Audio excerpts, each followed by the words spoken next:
আপনার কি দাঁতের মধ্যে এরকম ভাবে মাঝে মধ্যে ব্লিডিং হয় বা প্রায় সময় আপনার এরকম ব্লিডিং হয়? তাহলে এটার পিছনে কারণ কি এবং এর সমাধান কি?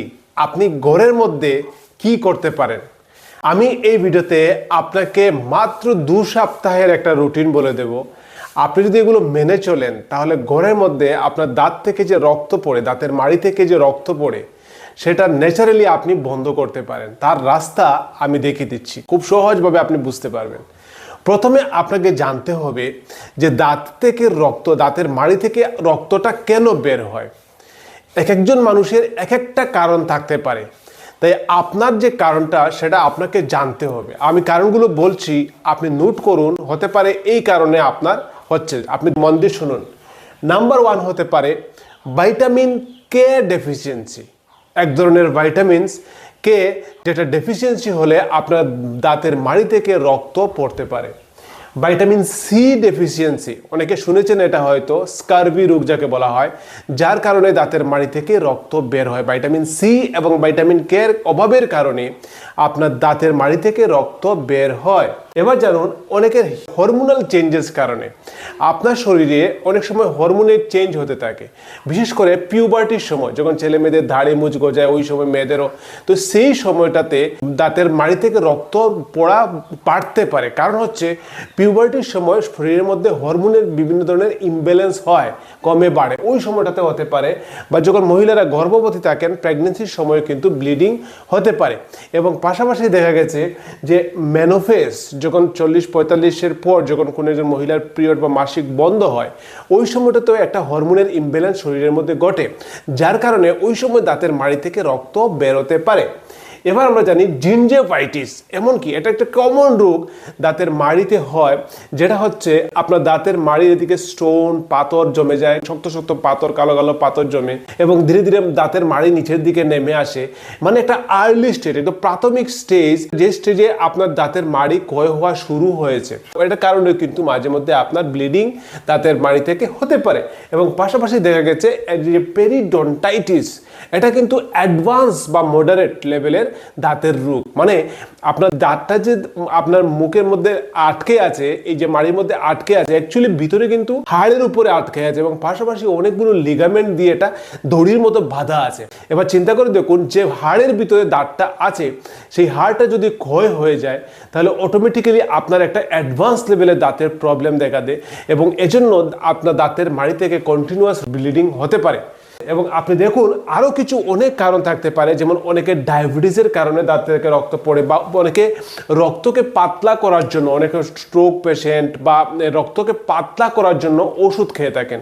এই ওষুধগুলোর কারণে, ব্লাড থিনিং যে মেডিসিন, এই মেডিসিনগুলোর কারণে আপনার রক্ত ব্লিডিংয়ের পরিমাণটা বেড়ে যায়, শরীরের মধ্যে ব্লিডিংয়ের টেন্ডেন্সি বেড়ে যায়, যার কারণে গাম থেকেও, আপনার মাড়ি থেকেও রক্ত বেরোতে থাকে। এবার আরও অনেক কারণ থাকতে পারে, আপনি বিশ্বাস করবেন না, আপনি যদি অতিরিক্ত টেনশন করেন, স্ট্রেসে থাকেন, তার কারণেও কিন্তু আপনার দাড়ি থেকে রক্ত বেরোতে পারে। এবং আরও কিছু রোগ আছে, যেমন HIV, এইডস বা হেমোফিলিস, আরও অনেক ধরনের রোগ আছে, যে রোগের কারণে আপনার দাঁতের মাড়ি থেকে রক্ত বেরোতে পারে। এবং আপনারা অনেকে জানেন, যারা পুয়ার হাইজিন, মানে আপনার দাঁতের ভালো করে যত্ন নেন না, নিয়মিত ব্রাশ করেন না, দাঁতকে পরিষ্কার রাখেন না, দাঁতের মাড়ির মধ্যে প্রচুর ব্যাকটেরিয়া জমে আছে, দাঁতে পোকা ধরে আছে, এইসব আনহাইজিন থাকার কারণে আপনার দাঁতের মাড়ি থেকে রক্ত বেরোতে পারে। এবং পাশাপাশি যারা স্মোকিং করেন, অতিরিক্ত হিট, ধোঁয়া লাগার কারণে এখানে একটা আনহেলদি এনভায়রনমেন্ট তৈরি হয় মুখে, এবং স্মোকিংয়ের কারণে কিন্তু দাঁতের মাড়ি থেকে রক্ত বেরোতে পারে। এই কারণ আপনাকে বলে দিলাম।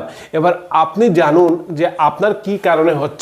কিন্তু যদি আপনি না জানেন, আপনি বুঝতে পারছেন না আপনার কি কারণে হচ্ছে, তাহলে এগুলো মাত্র 2 সপ্তাহ মেনে চলুন, দেখবেন আপনার দাঁতের মাড়ির রক্ত পড়া একদম পার্মানেন্টলি বন্ধ হয়ে যাবে। তাহলে কি করতে হবে আপনাকে? প্রথমে আপনাকে কিছু খাবার, যে খাবারের মধ্যে ভাইটামিন কে পাওয়া যায়, তার লিস্ট বলে দিচ্ছি, এগুলো মনে রাখুন। ভাইটামিন কে প্রধানত শাক সবজির মধ্যে পাওয়া যায়, যেমন পালং শাক, লাল শাক, আমি বাংলায় লিখেছি যাতে আপনি বুঝতে পারেন, কলমি শাক, সরিষা শাক, ধনেপাতা শাক, বাঁধাকপি, এবং ডিমের যে লাল অংশ, এটার মধ্যে ভাইটামিন কে পাওয়া যায়। তাহলে অবশ্যই যে শাকগুলো আপনাকে নাম বলেছি, এগুলো ফোকাস করে খাওয়ার চেষ্টা করবেন। এবং ভাইটামিন সি, যেটা স্কারভি রোগের কারণে আপনার ঘাম থেকে প্রচুর পরিমাণে ব্লিডিং হয়, এটা কিন্তু কি খাবারে পাওয়া যায়, যেমন পেয়ারার মধ্যে পাওয়া যায়, জাম্বুরাতে পাওয়া যায়, আমলকি অনেক বেশি ভিটামিন সি পাওয়া যায় প্রচুর পরিমাণে, লেমন, কাঁচামরিচ, পেঁপে, আনারস, আম, টমেটো, কমলা, এই খাবারগুলোর মধ্যে আপনার ভিটামিন সি পাওয়া যায়। তো আপনার খেলে কিন্তু কোনো সাইড এফেক্ট নেই। এই ভিটামিন কে, ভিটামিন সি, এই দুটো জিনিসই আপনি মিলিয়ে খাওয়ার চেষ্টা করুন। এটা আমাদের প্রতিদিনের শরীরের প্রয়োজন। আপনার প্রতিদিন খেলে আপনার প্রতিদিনের ঘাটতি পূরণ হবে। এগুলো নিয়ম মেপে আপনি প্রতিদিন একটা ভিটামিন সি যুক্ত খাবার সকালে রাতে খাবেন, এবং এই যে শাকগুলো এগুলো আপনার খাবারের রুটিনে রাখবেন। তাহলে দেখবেন যদি এইসব কারণে হয়, আপনি তো জানেন না, টেস্ট করেননি, আপনার দাঁতের মাড়ি থেকে রক্ত পড়া বন্ধ হতে পারে। এবং পাশাপাশি আপনি কিছু কাজ করবেন, যেমন প্রথম হচ্ছে সল্ট ওয়াটার গার্গেল, একটু গরম জল করে হালকা, যাতে সহ্য করা যায়, এটার মধ্যে অল্প লবণ ঢেলে এটা মিক্সড করে আপনি এটা দিয়ে গার্গেল করবেন, যার ফলে আপনার কিন্তু মুখের মধ্যে অতিরিক্ত ব্যাকটেরিয়ার গ্রুপটা কমবে, মুখ পরিষ্কার থাকবে, মুখের দুর্গন্ধ কমবে এবং মুখের হাইজিনটা মেনটেন থাকবে। আর যদি আপনার আরও ভালো হয়, যদি অ্যান্টিব্যাকটেরিয়াল যে মাউথ ওয়াশগুলো আছে ফার্মেসিতে পাওয়া যায়, সেগুলো নিয়ে আসি আপনি ইউজ করতে পারেন, ঠিক আছে।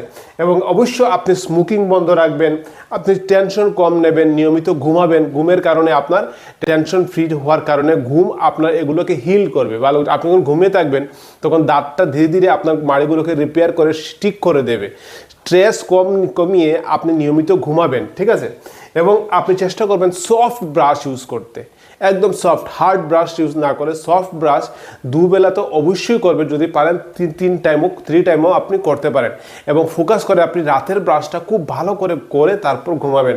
এবং ফ্লসিং করতে পারেন। ফ্লসিং এটা তারের মতো, এটা দিয়ে আপনি দাঁতের মাঝ বরাবর যে নোংরাগুলো আছে সেগুলো পরিষ্কার করতে পারেন, ঠিক আছে। এই জিনিসগুলো জাস্ট এই যে খাবার এবং এই যে রুটিনগুলো বলেছি, যে লবণ জল বা অ্যান্টিব্যাকটেরিয়াল মাউথ ওয়াশ বা এই যে স্মোকিং, এই লাইফস্টাইলটা একটু মেনে চলুন 2 সপ্তাহ, এবং এই খাবারগুলো খাবেন, তাহলে দেখবেন হতে পারে আপনার রোগটা কমে গেছে।